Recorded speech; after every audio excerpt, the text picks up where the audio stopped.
ईशावास्यमिदं सर्वं यत्किञ्च जगत्यां जगत् तेन त्यक्तेन भुञ्जीथः मा कृदः कस्य स्विद्धनं त्वमेव माता च पिता त्वमेव बन्धुश्च सखा त्वमेव विद्या द्रविणं त्वमेव सर्वं मम देव देव। ॐ शान्ति शान्ति शान्ति।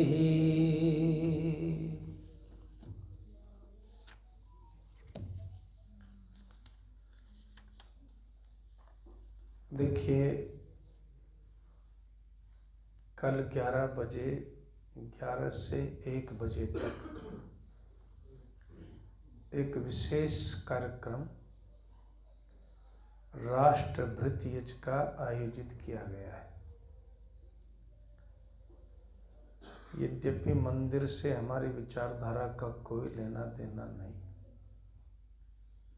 हम ये सब जानते हैं, लेकिन ये जो मंदिर है, ये मंदिर का जो संघर्ष है, जो इतिहास है, वो दूसरा है। महर्षिदान ने ये कहा कि बेशक हम मूर्ति पूजा नहीं करते, लेकिन हम मंदिरों को तोड़ते भी नहीं हैं। हम लोगों को समझाते हैं, समझ में आ जाए ठीक, न समझ में आ जाए तो ठीक, लेकिन ये जो लड़ाई है, ये लड़ाई राष्ट्रीय अस्मिता पर, क्योंकि मंदिर से चलते चलते राष्ट्रीय अस्मिता तक पहुंची और एक लंबा संघर्ष हुआ।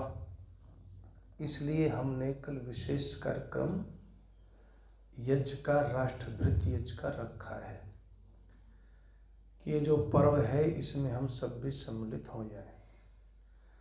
आधे घंटे का उसमें यज्ञ होगा, उसके बाद 1 बजे लंगर की व्यवस्था है। कल ही हमने 2-3 लोगों से मिला, वो लोग के 9,000 रुपये लंगर के लिए इकट्ठा किया।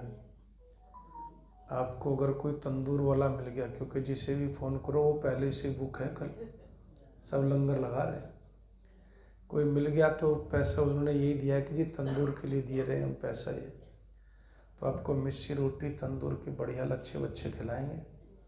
तो सब जरा आना, उपस्थिति अपनी रखना। जो लोग बोलना चाहते हैं, कार्यक्रम की संयोजिका हमारे मंत्री महोदय गायत्री मीना जी हैं, इनको पहले से ही कृपया अपने नाम दे दीजिए। उससे सुविधा रहती है कि भाई किसको कितना समय आवंटित करना है। संभवतः संध्या शर्मा जी और डॉक्टर मंजू नारंग जी भी पहुंच रही हैं, तो उस हिसाब से कार्यक्रम की व्यवस्था बहुत सुंदर बनाई गई है। तो आप सीधे बैठो, इसके पीछे पीछे मैंने कहा किसी का शरीर नहीं छूना चाहिए, खुल के बैठा करो, कोई किसी का शरीर स्पर्श नहीं करेगा, दाएं बाएं दोनों तरफ से। तो उस कार्यक्रम में आप सादर आमंत्रित हैं। आइए थोड़ा सा चलते हैं, जो क्रम हमारा चल रहा है गीता का, तो जिस समय रथ बीच में खड़ा हो गया और दोनों तरफ निगाह डाली तो दोनों तरफ अपने ही अपने दिखाई दिए। उन अपनों को देख कर के मोह जागा। समस्या ये कि अर्जुन को हिंसा से कोई दिक्कत नहीं है, क्योंकि उसने हिंसा के अलावा और तो कुछ खास सीखा नहीं था। धनुष चलाना, बाण चलाना, युद्ध लड़ना, यही तो सीखा था। उसको हिंसा से दिक्कत नहीं है। उसको दिक्कत है, अरे माताजी सुन तो लिया करो, हिंसा क्यों नहीं है? उसको दिक्कत है अपनों की हिंसा से है। अब जो प्रश्न क्या खड़ा, अर्जुन का प्रश्न जो है वो हिंसा को लेकर के खड़ा हो गया। उसने ये व्याख्या की कि अपनों की, अब तक तो उसने कितने युद्ध लड़े, कितनी गर्दनें उतार दी, कभी ये प्रश्न नहीं खड़ा हुआ। लेकिन अब जब सामने अपने आकर के खड़े हो गए तो फिर उसके मन में भी प्रश्न बोलो खड़े हो गए। और जब प्रश्न खड़े हो गए तो उन प्रश्नों के बीच में उनको देख कर के मोह में अंधा अर्जुन अब क्या कहता है? कहता है कि अपने लोगों को देख कर के हे कृष्ण, जनार्दन शब्द का विशेष उपयोग किया है कि जो लोगों को रास्ता दिखाता है। ऐसे ही नहीं कोई भी शब्द कहीं रख दिया जाता है। तो कृष्ण के लिए यहाँ पर जनार्दन शब्द का इसलिए प्रयोग किया क्योंकि जो अपनों को रास्ता दिखाता है उसको क्या कहते हैं? जनार्दन कहते हैं। जनों को, सबको जो रास्ता दिखाए। कहते हैं कि हे जनार्दन, मेरा तो शरीर बैठा जा रहा है और मुख सूख रहा है, शरीर कांप रहा है, हाथ पैर कांप रहे हैं और मेरे हाथ से गांडीव अब छूट रहा है और मेरी त्वचा जल रही है। अब मैं अपने पैरों पर खड़ा नहीं रह सकता। आपने फोटो भी देखा होगा, गीता पर छपता है, श्री कृष्ण खड़े हैं, अर्जुन घुटनों पर बैठा हुआ है। वो खुद ही कह रहा है कि अब मेरे लिए खड़ा होना जो है वो मुश्किल है। क्यों?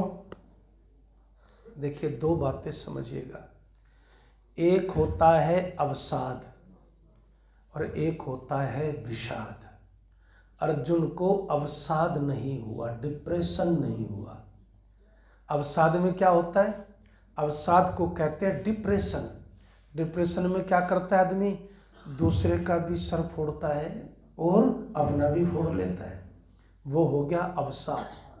यहाँ पर विषाद है और इसको योग का नाम दिया है गीता में।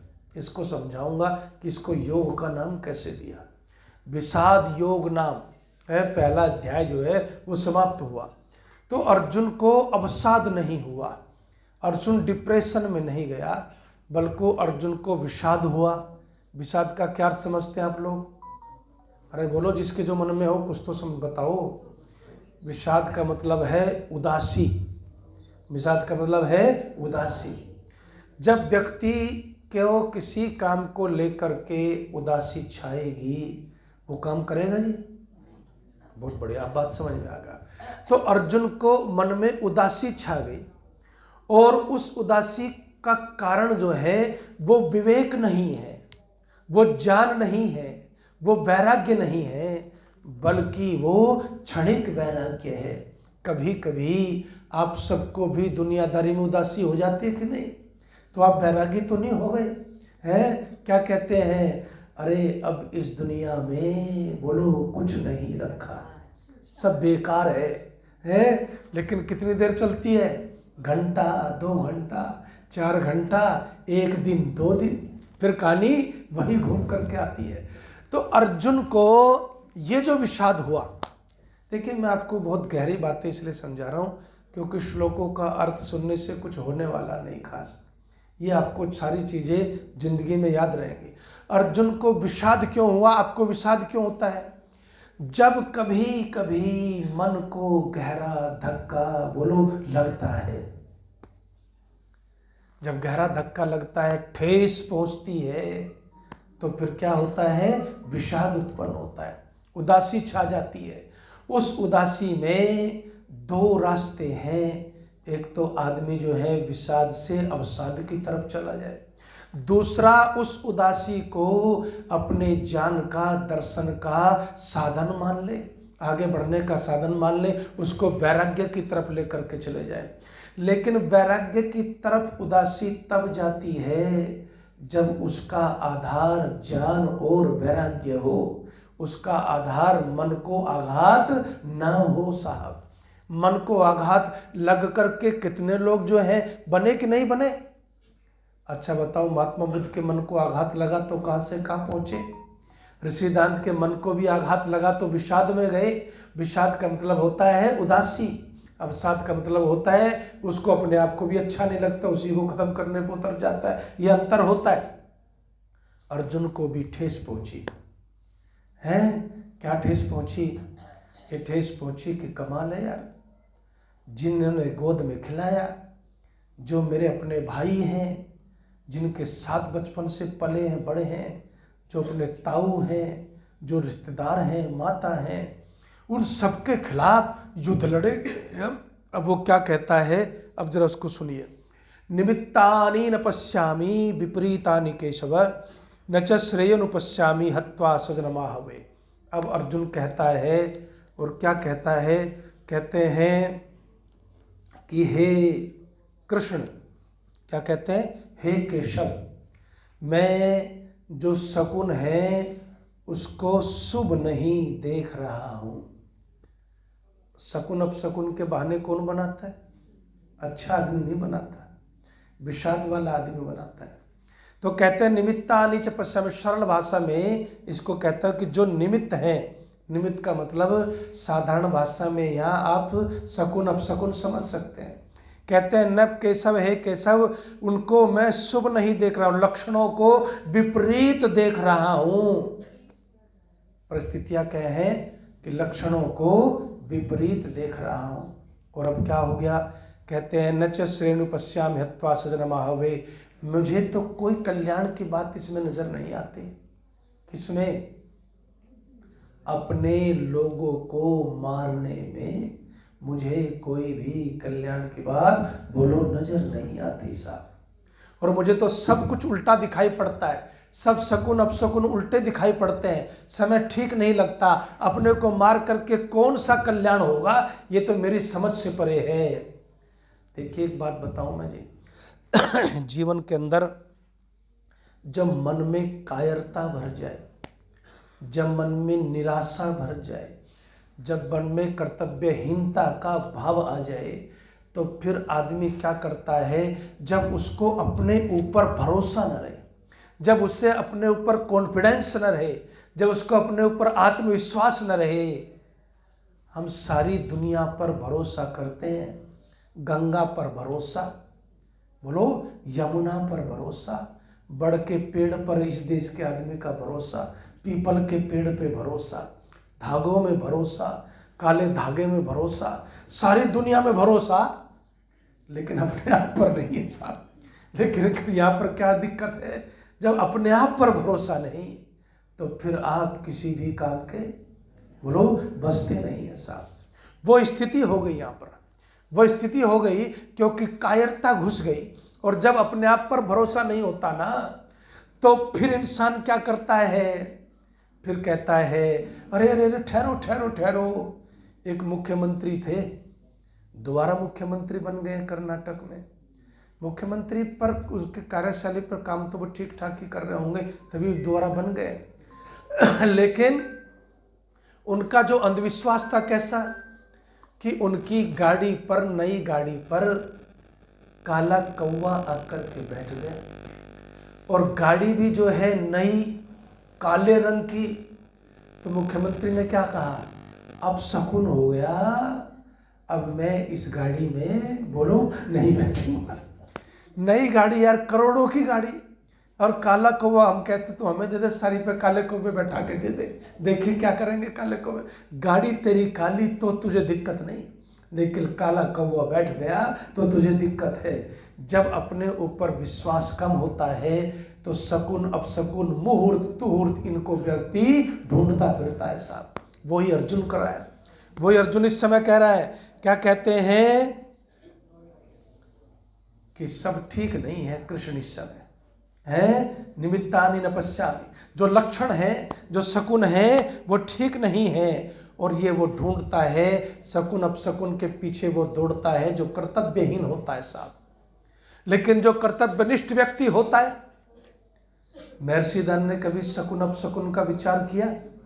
जो कर्तव्यनिष्ठ होता है, पुरुषार्थी होता है, कर्मयोगी होता है, वह तो अपने कर्तव्य पथ पर बोलो बढ़ता ही चला जाता है, कभी पीछे नहीं हटता। लेकिन अर्जुन तो अब वैसा अर्जुन न रहा, जिसके बाण आग उगलते थे वैसा न रहा। वो तो विषाद का बोलो शिकार हो गया, और शिकार होकर के समझाने लगा किसको? कृष्ण को ही।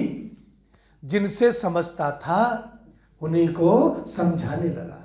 क्या समझाने लगा? इसमें कोई भलाई नहीं है कि सब फालतू के चक्कर में तुम मुझे डाल रहे हो। न तो समय ठीक है, न लक्षण ठीक है, न शकुन है। इस समय तो अपशकुन सब मुझे दिखाई दे रहा है, और कौन सा कल्याण होगा अपनों को मारने में। आगे क्या कहता है? न कांक्षे विजयम कृष्ण।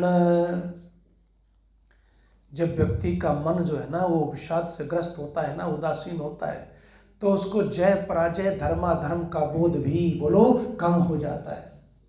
अब क्या कहता है? न कांक्षे विजयम कृष्ण, हे कृष्ण मुझे अब जीत की कोई इच्छा बोलो नहीं है। देखो जी, जीत भी नहीं चाहिए, मुझे जीत की भी कोई इच्छा नहीं है। और न च राज्यम सुखानी च, तुम राज्य की बात करते हो, मुझे तो राज्य भी बोलो नहीं चाहिए। आज मैं यहीं पर हूँ तो ब्रह्मचर्यों की परीक्षा होगी। आज मैंने क्या क्या बोला है, ये जो छठी वाला है इनकी विशेष वाली होने वाली है, इसलिए इधर देखो सब ध्यान से। कहते हैं, मैं पूछूंगा अर्जुन ने क्या क्या, मुझे क्या क्या नहीं चाहिए। कहते हैं न कांक्षे विजयम, न तो जीत चाहिए, न राज्य चाहिए, न ही सुख चाहिए। बस मुझे तो जैसे भी जिंदगी कट जाए, मुझे नहीं चाहिए कुछ भी। क्यों? कहता है किमनो राज्य न गोविंद, हे गोविंद क्यों न, उस राज्य का क्या करूंगा? किम भोगैर जीविते नवा, उस भोग्य पदार्थों को क्या करना, जीवित होने से क्या करना, राज्य का क्या करना, कोई अर्थ नहीं इसका। इस जीत का कोई अर्थ नहीं, इस राज्य का कोई अर्थ नहीं, इस सुख का कोई अर्थ नहीं, भोग के पदार्थों का कोई अर्थ नहीं, और अंत में कहता है जीवित रहने का भी बोलो कोई अर्थ नहीं, मतलब नहीं। क्यों?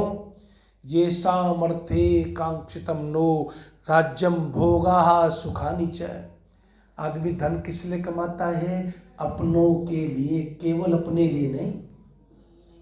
माता पिता को मैं देखता हूँ सारी जिंदगी एड़ियाँ रगड़ते हैं, अपने बच्चों को पढ़ाते हैं, लिखाते हैं, लायक बनाते हैं। किस लिए?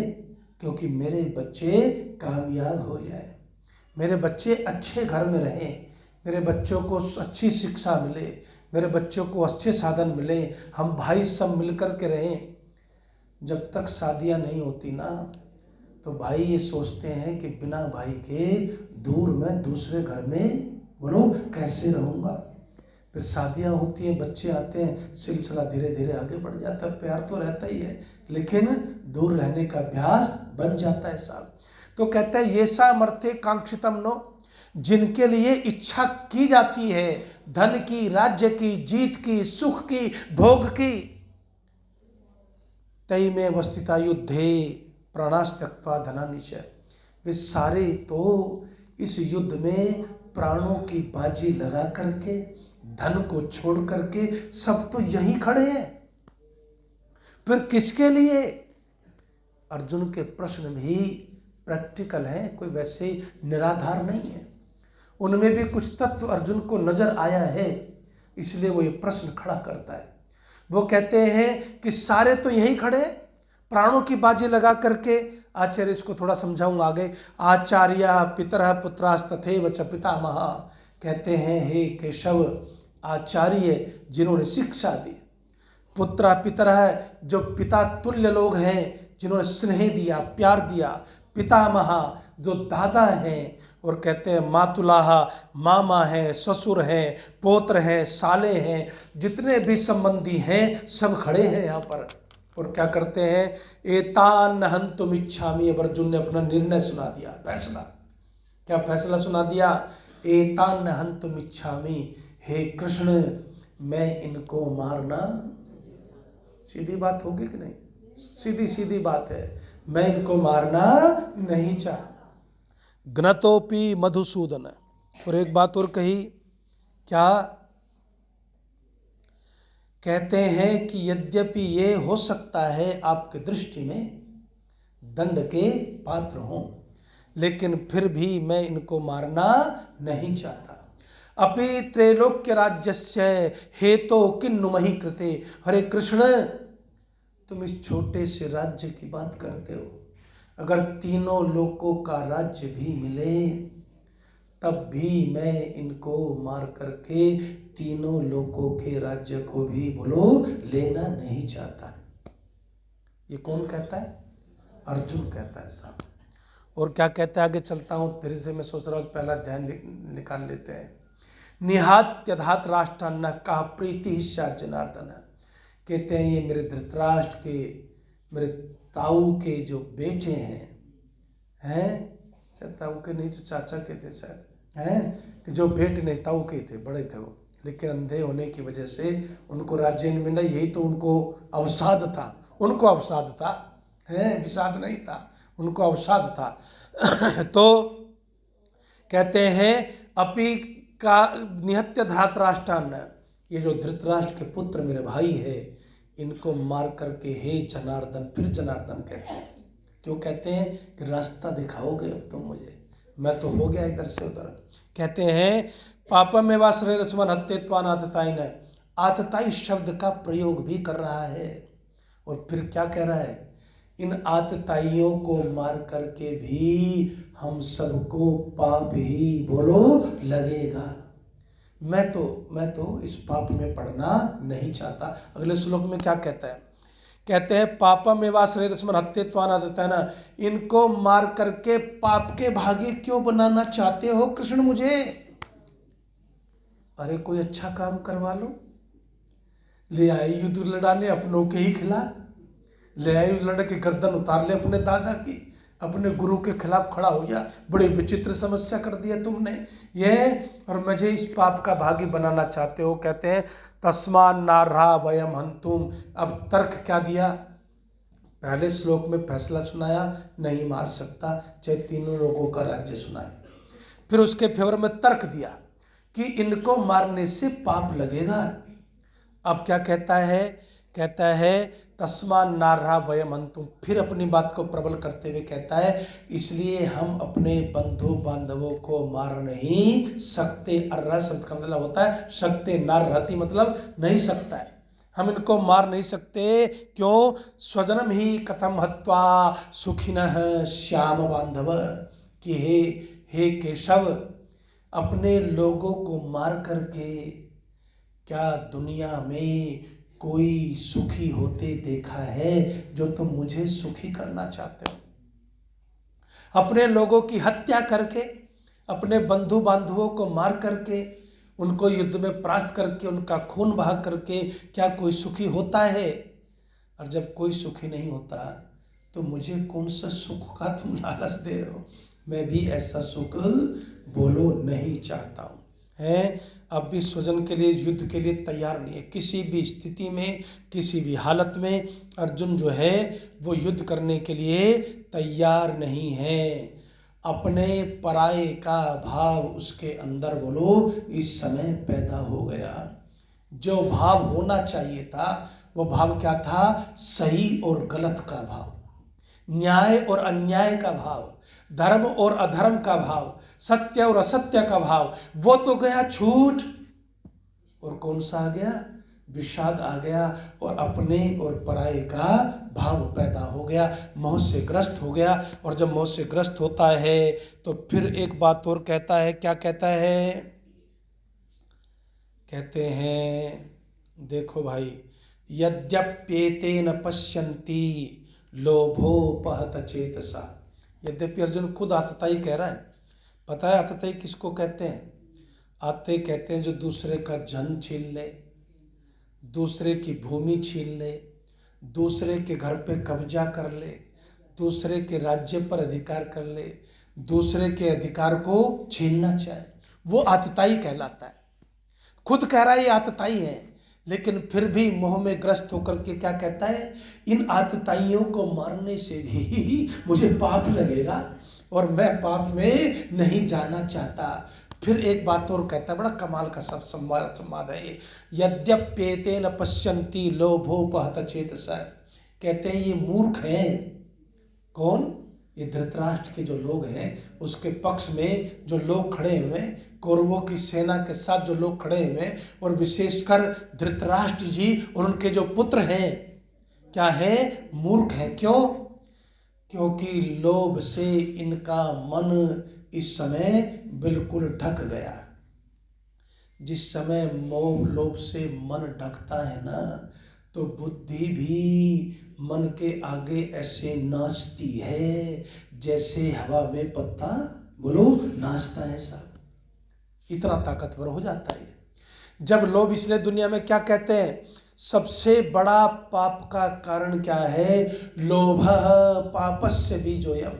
जो पाप का पेड़ खड़ा होता है ना, उस पेड़ का सबसे पहला बीज क्या है? लोभ है साहब।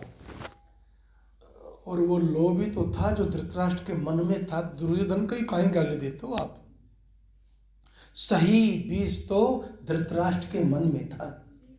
है, आपने सुना नहीं कि जब वो समय पूरा हो गया, युधिष्ठिर बड़े हो गए, तो जो बड़े भाई के पुत्र जो है राजा के पुत्र थे, क्योंकि धृतराष्ट्र को राज्य मिला नहीं था, तो उनको तो वैसे ही बैठाया गया था। राज्य देने की बात आई तो रात भर धृतराष्ट्र सोते नहीं। उनकी उंगलियों में हीरे जवाहरात भरे हुए। बहुत सारे लोगों को शौक होता है चैन पहनने का, अंगूठियां पहनने का। कई बार लोग मुझे भी कहते हैं, मैंने कहा मुझे बचाओ यार, भगवान ने तो जैसा भेजा वैसे ठीक है। उसने इतना अलंकार पहले से दे रखा है, और क्या लादने की खास जरूरत है। पर कोई जिसको शौक हो पहनो, उसमें भी कोई ऐसी बात नहीं है। तो कहते हैं अब राजा था, दुनिया भर की अंगूठियां, और सोने में भी क्या जड़े हुए, इसमें मुकुट में भी हीरे जवाहरात। रात को उठ करके 1 बजे मुकुट पर हाथ फिराता है और कटपाले जी खर खर की आवाज आती है। तो गांधारी क्या पूछती है, क्या हो गया ये तुम्हें? रात के 1 बज रहे हैं, तुम अभी भी नहीं सो रहे हो, ये खर खर खर क्या कर रहे हो? कहते तुझे पता नहीं, पहले तो मेरा इस पर हक था, लेकिन मुझे ये नहीं मिला क्योंकि मेरी आंखें नहीं थी। मेरे भाई पांडु को मिल गया, और अब जब मिला भी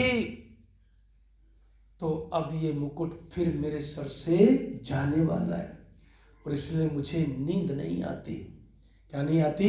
नींद नहीं आती कि मुकुट जाएगा तो कैसे रहूंगा बिना राज्य के। तो दुर्योधन कहाँ से आया?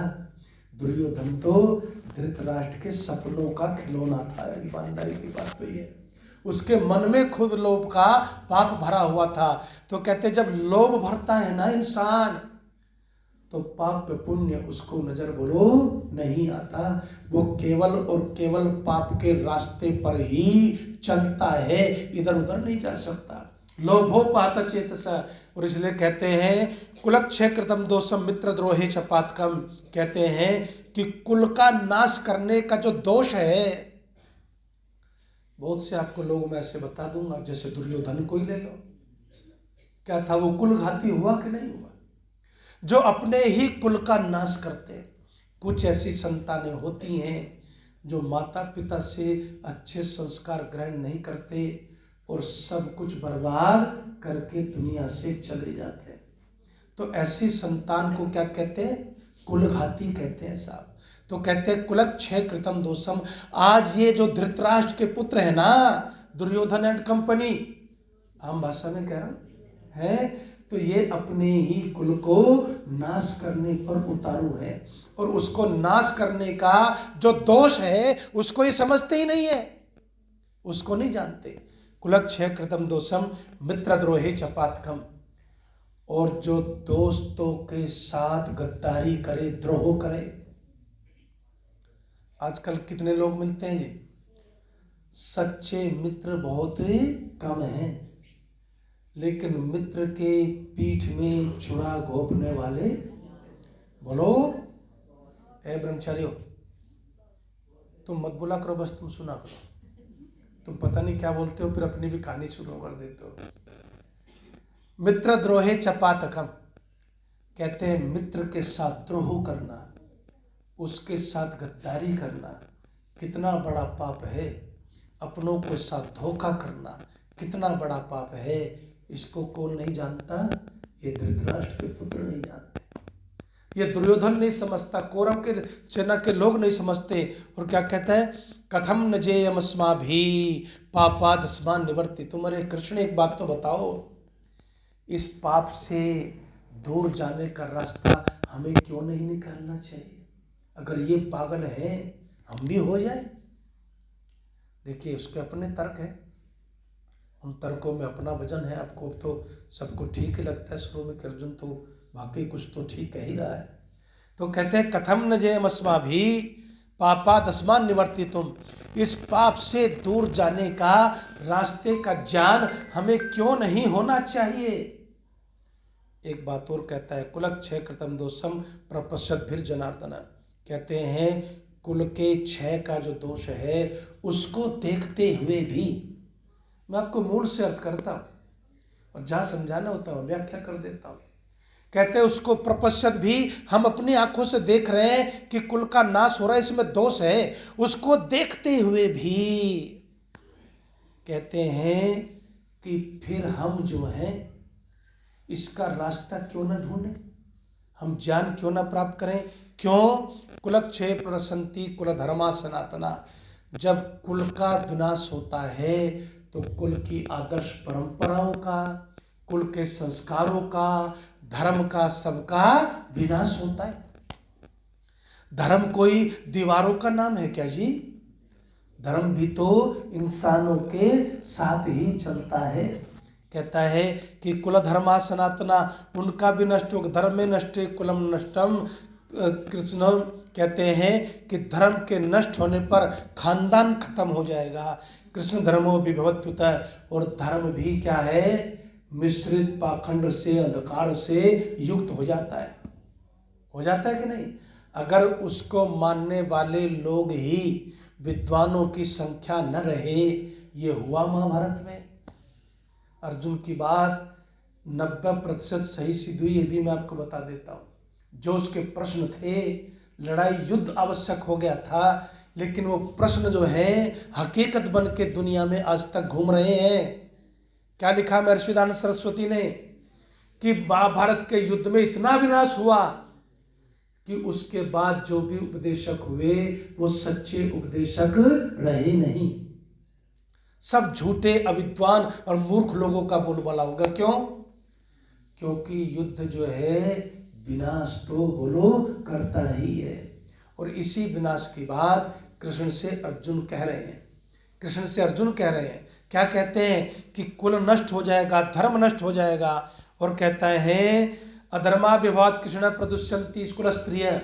और जब धर्म न रहा, संस्कार न रहे, मर्यादाएं न रही और लोग भी न रहे, तो स्त्रियां भी क्या हैं? वो भी दूषित हो जाती हैं।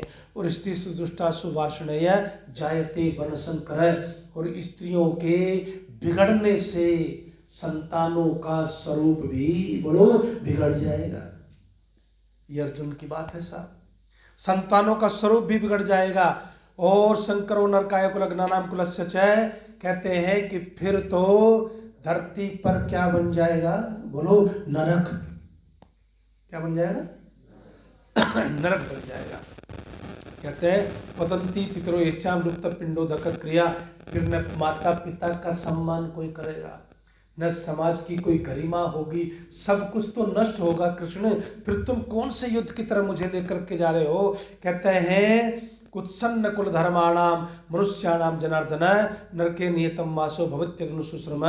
जो अपने धर्म को छोड़ दें, जो मर्यादा को छोड़ दें, जो संस्कारों को छोड़ दें, हे कृष्ण, उनका वास स्वर्ग में नहीं होता बल्कि नरक में होता है। ये अर्जुन ने अपने सारी बातें जो अंदर की थी, उस विषाद में, उस उदासी की स्थिति में, जो वैराग्य को, दर्शन को, फिलोसफी को ढूंढ रहा था, उस स्थिति में उसने कृष्ण के सामने अपने सारे तर्क रख दिए, अपना फैसला भी सुना दिया, अपने मन की स्थिति भी रख दी कि मेरे मन की स्थिति तो ये है, तुम कहते युद्ध लड़ो तो धनुष उठता नहीं, खड़ा हुआ नहीं जाता, और युद्ध किस लिए लड़ूं, अपनों के खिलाफ क्यों लड़ूं, है कहते हैं इनके खिलाफ युद्ध लड़ने से कितना नुकसान है।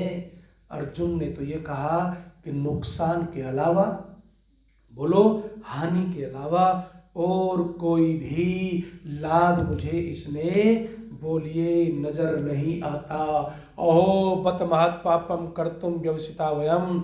अरे अरे मेरे मित्र कृष्ण, ईमानदारी की बात तो यह है कि हम युद्ध लड़ने नहीं आए, बल्कि क्या करने आए, महान पाप को, बोलो महान पाप को, खेद है मुझे इस बात का कि हम युद्ध लड़ने नहीं आए, बल्कि पाप को जो है वो करने आए हैं साहब, पाप करने आए हैं। और पाप के खिलाफ तो चाहे कृष्ण हो, चाहे राम हो, चाहे ऋषि हो, सबने युद्ध किसके खिलाफ लड़ा, पाप के खिलाफ लड़ा साहब। और इसलिए मैं आप सबसे ये कहना चाहता हूँ कि अर्जुन ने कहा यद राज्य सुख लोभेन हन्तु स्वजनमुद्यता, फिर बार बार कहता है हम सब हे, खेद है मुझे, हे कृष्ण खेद है कि हम सब राज्य के लोभ से अपने लोगों को मारने के लिए तैयार हो गए, अपने लोगों को मारने के लिए तैयार हो गए। फिर क्या कहता है, यदि माम प्रतिकारम शस्त्रम शस्त्र पाणय धराष्ट्राष्ट्राणे हनुस्तन में क्षेमतरम भवेत। और मेरी सुनो बात, क्लियर कट शब्दों में कही, स्पष्ट शब्दों में क्या कहा कि यदि मैं निशस्त्र भी बैठ जाऊं, शस्त्र तो उठता नहीं तो निशस्त्र हो गया, और निशस्त्र होकर के मैं उनका कोई प्रतिकार न करूं, न हाथ उठाऊं, न शस्त्र चलाऊं, और ये धृतराष्ट्र के पुत्र अगर आकर के मेरी हत्या भी कर दें, तो भी इस युद्ध से मुझे उसमें ज्यादा कल्याण नजर आता है। तन्में क्षेमतरम भवेत्, कहता है कि फिर मैं ज्यादा उसमें कल्याण देख रहा हूं, लेकिन इस युद्ध में मुझे कोई कल्याण बोलो नजर नहीं आता। मेरा कल्याण तो निहत्ते इनके हाथों से मर जाने में मुझे ज्यादा भला लगता है। अब ऐसी स्थिति आ गई आदमी की, जिसके भरोसे चले थे युद्ध जीतने, उसने उल्टी कहानी पढ़ा दी सारी, और कहता है कि मैं तो निहत था ही, अपनी जान भी देने को तैयार हूं, अपनी जान भी देने को तैयार हूं, और मैं उसी में, बल्कि मैं समझता हूं मेरा कल्याण होगा। क्षेम तरम का मतलब अत्यधिक कल्याण उसमें, युद्ध की अपेक्षा, तरम शब्द जब लगता है जब किसी की अपेक्षा हो, युद्ध की अपेक्षा उसमें मेरा अधिक कल्याण होगा। एवं मुक्त अर्जुन संख्ये रथोपस्थ उपाविशत विसृज्य ससरम चापम शोक संविघ्न मानस। इस प्रकार कह करके अर्जुन जो है इस प्रकार कहकर से शोकग्रस्त होकर के और धनुष बाण छोड़ करके रथ के पिछले भाग में जो है बैठ गया चुपचाप। अब वो कैसे खड़ा होगा, इसके लिए आपको भी ठंड में खड़ा होके अगले रविवार आना पड़ेगा। इन्हीं शब्दों के साथ वाणी को विराम। ओम शांति शांति शांति।